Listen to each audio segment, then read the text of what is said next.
Hi எல்லாருக்கும் வணக்கம். இங்கே பார்த்தீங்கன்னா நாங்கள் புட்லூர் அம்மன் கோவிலுக்கு தான் கிளம்பிட்டு இருந்தோம்.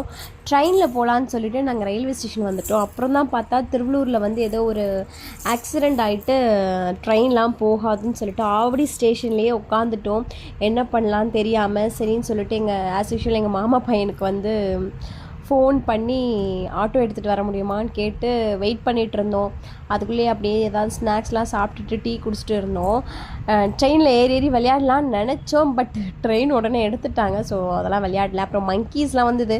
அப்புறம் ஸ்டேஷனே காலியாக இருக்கிறதுனால இவங்களுடைய ஆக்கிரமிப்பு வந்துருச்சு. நிறைய மங்கி வந்தது. ஜாலியாக பார்த்துக்கிட்டு அப்படியே ஃபன் பண்ணிகிட்டு இருந்தோம்.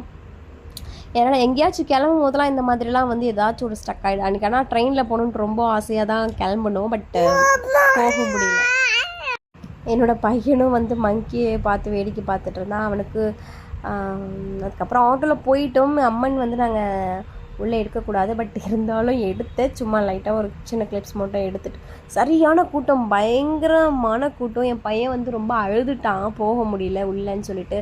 இருந்தாலும் பார்க்கணுமேன்னு சொல்லிட்டு இவங்க வந்து இந்த ப்ரெக்னெண்ட்டாக இருக்க மாதிரியே அம்மன் புத்து இருக்கும் இங்கே. அப்படியே ஏதோ ஒரு பெரிய வரலாறு இருக்குது. ஸோ அப்படியே நாங்கள் சுற்றி பார்த்துட்டு எல்லாம் நிறைய கூட்டம். அது வந்து ஆனால் வந்து ஆர்கனைசேஷன் வந்து அங்கே ஆர்கனைஸ் பண்ணது சரியில்லை அப்படின்னு தான் நான் சொல்லணும். ஏன்னா வந்து கூட்டம் நெரிசல் அப்படி இருந்துச்சு.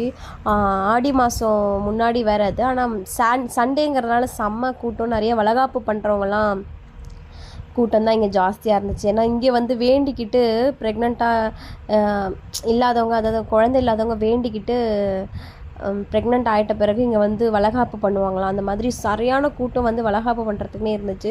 ஸோ அப்படியே ஒரு வழியாக சாமியை பார்க்க முடியாதுன்னு தான் நினச்சேன். நான் பின்தங்கிட்டேன், வரல, நீங்கள் மட்டும் போயிட்டு வாங்கன்னு.